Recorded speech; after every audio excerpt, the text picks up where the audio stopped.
America में एक बार फिर ट्रम्प कार्ड चल गया है। 2024 के राष्ट्रपति चुनाव में डोनाल्ड ट्रम्प ने जीत हासिल की है, लेकिन अमेरिका की महिलाएं ट्रम्प की वापसी से बिल्कुल खुश नजर नहीं आ रही हैं। इन महिलाओं ने अब उन पुरुषों का बहिष्कार करना शुरू कर दिया है जिन्होंने ट्रम्प को वोट किया था। दरअसल इन महिलाओं ने दक्षिण कोरिया के एक फेमिनिस्ट मूवमेंट की तर्ज पर ऐसे पुरुषों का बहिष्कार करना शुरू किया है जिन्होंने चुनाव में ट्रम्प को वोट दिया। अमेरिका में इसे फॉर बी मूवमेंट का नाम दिया गया। टेलीग्राफ की रिपोर्ट के मुताबिक अमेरिका में कई महिलाओं ने ट्रम्प को व्हाइट हाउस पहुंचाने वाले पुरुषों के खिलाफ हल्ला बोला है।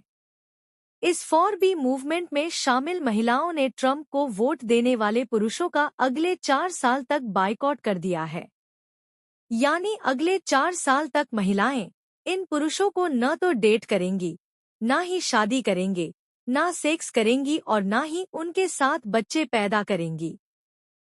इस मूवमेंट के तहत महिलाओं से डेटिंग ऐप भी डिलीट करने को कहा जा रहा है।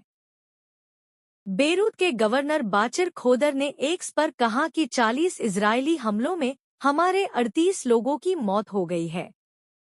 54 लोग हमले में घायल हुए हैं। 54 लोग हमले में घायल हुए हैं।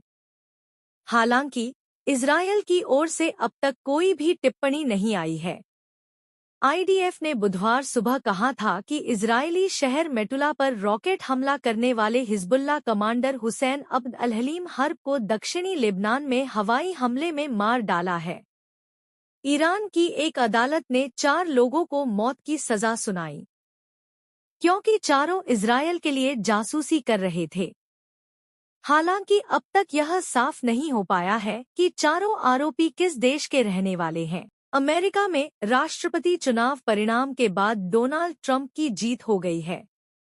ट्रम्प की जीत के बाद इजरायल और उत्साह में नजर आ रहा है। उसने चरमपंथी संगठन हिजबुल्लाह के गढ़ लेबनान में ताबड़तोड़ हमले शुरू कर दिए हैं। लेबनान पर इजरायली हमलों में बेका घाटी के पूर्वी शहर बालबेक के आसपास 38 लोग मारे गए हैं। ये हमला बेरूत के दक्षिणी उपनगरों पर किया गया है। गाजा संघर्ष के साथ ही पिछले 1 साल से भी अधिक समय से इजरायल और हिजबुल्लाह के बीच गोलीबारी चल रही है, लेकिन सितंबर के अंत से लड़ाई से आक्रामक रूप ले लिया है। इजरायली सैनिकों ने लेबनान के दक्षिण और पूर्व के इलाकों में बमबारी तेज कर दी है और सीमावर्ती गांवों में जमीनी घुसपैठ की है। न्यायमूर्ति डी.वाई. चंद्रचूड़ का कार्यकाल 2 साल से थोड़ा अधिक का रहा। अपने कार्यकाल के दौरान वाई.वी. चंद्रचूड़ ने संजय गांधी को फिल्म किस्सा कुर्सी का के एक मामले में जेल की सजा सुनाई थी। ऐसे में आपको जस्टिस चंद्रचूड़ के कुछ ऐतिहासिक फैसलों के बारे में बताते हैं। 8 नवंबर भारत के मुख्य न्यायाधीश के रूप में डी.वाई. चंद्रचूड़ के कार्यकाल का अंतिम दिन था। अपने अंतिम कार्य दिवस पर डी.वाई. चंद्रचूड़ ने कृतज्ञता और विनम्रता के साथ अपनी न्यायिक यात्रा पर विचार साझा किया। इस दौरान वो भावुक भी नजर आए। उन्होंने कहा कि अगर मैंने कभी अदालत में किसी को ठेस पहुंचाई है तो कृपया मुझे उसके लिए माफ कर दें। पूर्व सीजेआई वाई.वी. चंद्रचूड़ के बेटे के रूप में चीफ जस्टिस ऑफ इंडिया के पद तक पहुंचने वाले पिता पुत्र की एकमात्र जोड़ी रही थी।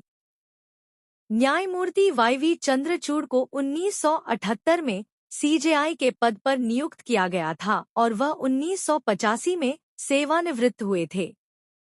उन्होंने इस पद पर 7 साल के सबसे लंबे कार्यकाल तक सेवा की है। उनके बेटे न्यायमूर्ति डी.वाई. चंद्रचूड़ का कार्यकाल 2 साल से थोड़ा अधिक का रहा। अपने कार्यकाल के दौरान वाई.वी. चंद्रचूड़ ने संजय गांधी को फिल्म किस्सा कुर्सी का के एक मामले में जेल की सजा सुनाई थी। महाराष्ट्र में विधानसभा चुनाव के मद्देनजर पक्ष और विपक्ष के बीच तीखे हमले किए जा रहे हैं। इस बीच राज्य के पूर्व मुख्यमंत्री और बीजेपी सांसद नारायण राणे ने शिवसेना यूबीटी प्रमुख उद्धव ठाकरे पर विवादित बयान दिया है। उन्होंने कहा कि बाला साहब ठाकरे होते तो उद्धव ठाकरे को गोली मार देते। कोकण में एक चुनावी रैली के दौरान नारायण राणे ने ये बयान दिया है।